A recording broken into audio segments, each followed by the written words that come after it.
Good morning, respected teachers and all my dear friends. First of all, I would like to thank you all for giving me this opportunity to represent my poem in front of you, and I want to give a tribute to our Indian Army soldier. मैंने कभी कविताओं का संग्रह नहीं किया है, तो ये कविता ही मैंने कल रात ही लिखी है। अगर मुझसे कोई भी गलती हो जाए तो मुझे क्षमा कर दीजिएगा। कविता का मज़ा तब आता है जब कविता को फील के साथ सुना जाए। मेरी कोशिश यही रहेगी कि मैं आपको इस कविता को पूरा फील करा सकूं। तो ये पल वो पल है जब एक जवान के सीने पे बंदूक लगी है और वो ज़मीन पर लेटा हुआ है और उसके पास सिर्फ दो चीज़ें होती हैं उस वक्त, एक मिट्टी और एक हवा, जिसमें वो अपनी बातें शेयर कर रहा है और बता रहा है कि ये जो संदेश है मेरे घर वालों तक पहुंचा देना। तो और ये भी कहते हैं कि मृत्यु के वक्त इंसान के पास 7 मिनट होते हैं। मैं उस जवान के वो 7 मिनट आपके समक्ष पेश करना चाहती हूँ। तो अर्ज किया है, आज मेरे कंधों पर राइफल या बंदूक नहीं, मौत का मातम छाया है। आज मेरे कंधों पर राइफल या बंदूक नहीं, मौत का मातम छाया है। बता देना ऐ हवा मेरी मातृभूमि को, बता देना ऐ हवा मेरी मातृभूमि को कि उसका नौजवान बेटा घर क्यों नहीं आया है। इस वक्त मेरी आंखों पर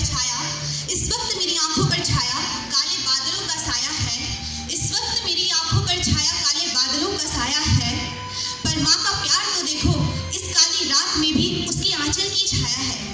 अरे मेरे इंतजार में न जाने वो कब से नहीं सोई होगी, अरे मेरे इंतजार में न जाने वो कब से नहीं सोई होगी। वक्त वक्त पर गलियारे में आकर न जाने वो कितना रोई होगी। कितना भागी हूँ मैं उसके आंसू तक नहीं पहुँच पाया। ममता में चूर अपनी माँ की गोद में तक नहीं सो पाया, ममता में चूर अपनी माँ की गोद में तक नहीं सो पाया। पर वाह क्या ममता है उसकी, वो नहीं तो उसकी मिट्टी मेरे साथ है। मेरे मृत शरीर पर रखे सहारा दिए उसके कोमल हाथ हैं। आगे जो जवान है वो क्या बोलता है, गौर फरमाइएगा। इस वक्त रोटी बना रही मेरी माँ के हाथों में सना आटा होगा। इस वक्त रोटी बना रही मेरी माँ के हाथों में सना आटा होगा। नियति का खेल तो देखो, इस बार मेरे आरे पर शोर नहीं सन्नाटा होगा। अरे मेरे शव को देख वो तार हो जाएगी, अरे मेरे शव को देख वो तार हो जाएगी। उसके आंसुओं के सामने तो लहरें भी फीकी पड़ जाएगी। उसे बता रहे कि आज सिर्फ उसका ही नहीं, हजारों माँओं का चांद खोया है। ढूंढना मत, क्योंकि वो तो मनहूस काले बादलों की गोद में सोया है, जरा बताना मेरे पिता को कि इस बार उसका नूर कितना छाया है। जरा बताना मेरे पिता को कि उसका नूर कितना छाया है। बस फर्क इतना है, इस बार उसका बेटा चलकर नहीं तिरंगे में लिपट कर वापस आया है। कहना मेरी बहन से कि इस बार भी उसकी राखी अधूरी रह जाएगी और आज के बाद वो कभी भी राखी का लिफाफा नहीं बेच पाएगी। अब मैं आपको उस दृश्य से परिचित कराना चाहती हूँ जो हमारे देशवासी कर रहे हैं। हमारे वीरों के बलिदान को वो कैसे भर रहे हैं। इसमें जवान क्या कहता है, मेरे परित्याग को क्या रुख दिया मेरे अपनों ने, सालों पड़े मेरे जख्मों को फिर दबोचा मेरे अपनों ने।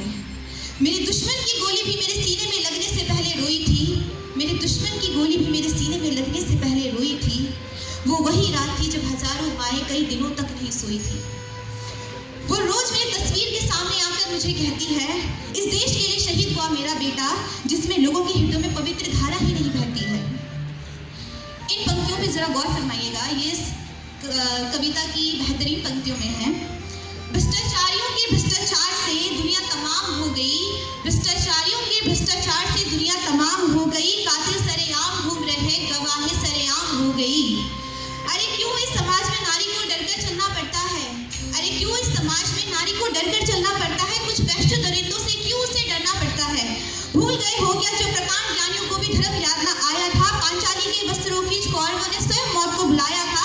अरे नारी के सम्मान के लिए विध्वंस छिड़ गया था जी, पूरी कायनात हाँक रही थी जब महाभारत छिड़ गया था जी।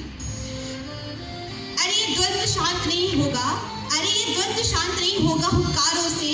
जैसे लोहे को काटता है, वैसे द्वंद्व को चुप कराना होगा तीखी तलवारों से। अरे शांत क्यों बैठे हो, दांव पे लगा मातृभूमि का सुहाग है।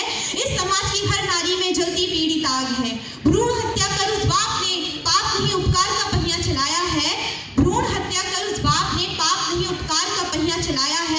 माथे पर लुटती इज्जत से उस अबला नारी को बचाया है।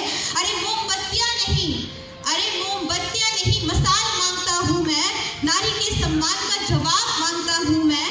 अरे इस समाज में चल रहा भ्रष्टाचारियों का धंधा है, इस समाज में चल रहा भ्रष्टाचारियों का धंधा है। बस इतना बता दो मुझे कि कातिल अभी तक क्यों जिंदा है, कातिल अभी तक क्यों जिंदा है। धन्यवाद, जय हिंद।